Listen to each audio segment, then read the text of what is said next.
Nú ætlum við að halda áfram að skoða stæður. Það sem við ætlum að gera núna er að sjá hvað gerist þegar við margföldum saman 2 svega. Hér eru 2 svegar og í raun er ekkert merki hérna á milli. Ekkert merki í svona svegadæmum þýðir í raun og veru að hér er sinnumerki á milli.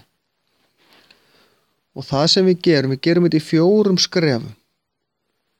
Við margföldum fyrst þessar tölur saman, svo þessar tölur, svo þessar tölur, þá verða 3 hérna og lokum þessar. Það sem ég geri er í fyrstu margföldunni þá margfaldi ég saman x sinnum x, báða tölurnar pluss x í öðru.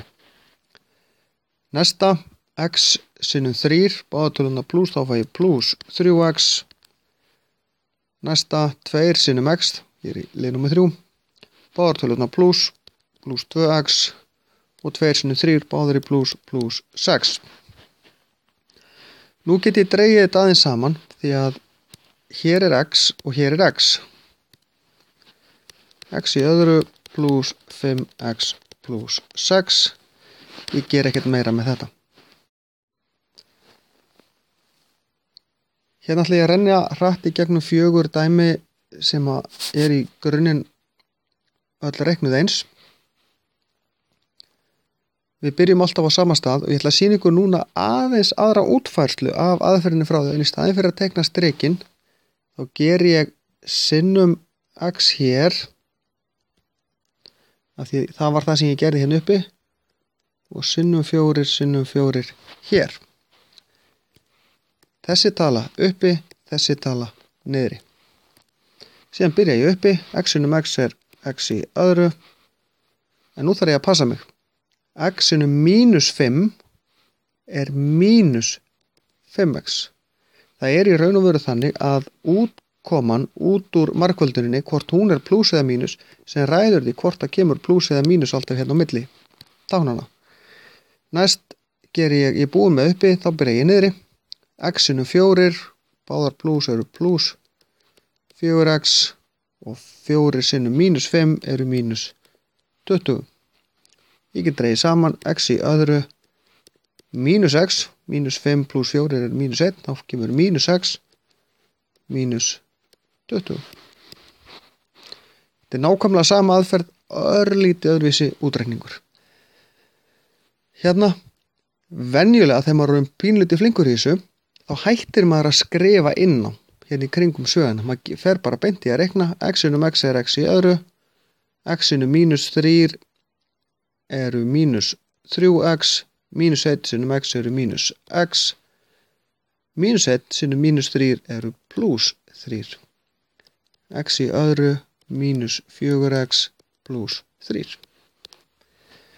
Þegar það koma svona 2 svigar og er í öðru veldi, þá þýðir þetta í raun og veru að svíinn er 2. Svo margfalda ég bara inn í x í öðru pluss 2x pluss 2x pluss 4.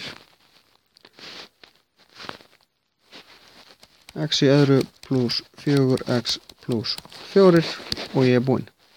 Nú er ég fann að gera þetta svolítið hratt. En það er í raun og veru ekkert annað en æfing sem fær og undirbýr ykkur undir það að geta gert þetta svolítið hratt. Þetta er alveg sama og ég er búinn að vera að gera áður. Þetta er ákveðin regla sem er útskýrð í bókinni. Þegar við erum með svona 2 sama svegan, þá fáum við í raun og veru x í öðru, þá verður það þannig að það er þessi tala í öðruveldi fremst, þessi tala í öðruveldi aftast, hérna og svo hérna, og þessi sinnum þessi 2 hér. Er það ekki það sem gerist? Það er önnur regla sem útskýrir þetta hérna. Ég ætla að reikna þetta fyrst. X í öðru, nú kemur mínus.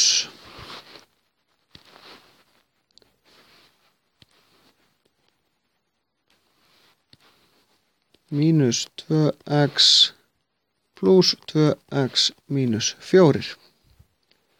Nú dettur miðjan hérna út því að -2 + 2 eru 0. X í öðru -4 er lausnin. Það sem gerist þegar við erum með sömu tölu, sama tákn framan í og svo sömu tölu fyrir aftan og plús og mínus, þá núllast miðjan út. Þá er svarið í raun og veru bara x, þetta tákn í öðruveldi og svo þessi tala í öðruveldi og mínus. Þetta er önnur regla. Þið þurfið ekkert að kunna þessar reglur. Það er flýta aðeins fyrir ykkur ef þið kunnið þær, en ef þið kunnið þær ekki, þá reiknið þetta bara eins og öll hin dæmin og þið fáið rétt svar með því að gera það. En þá er þessu lokið.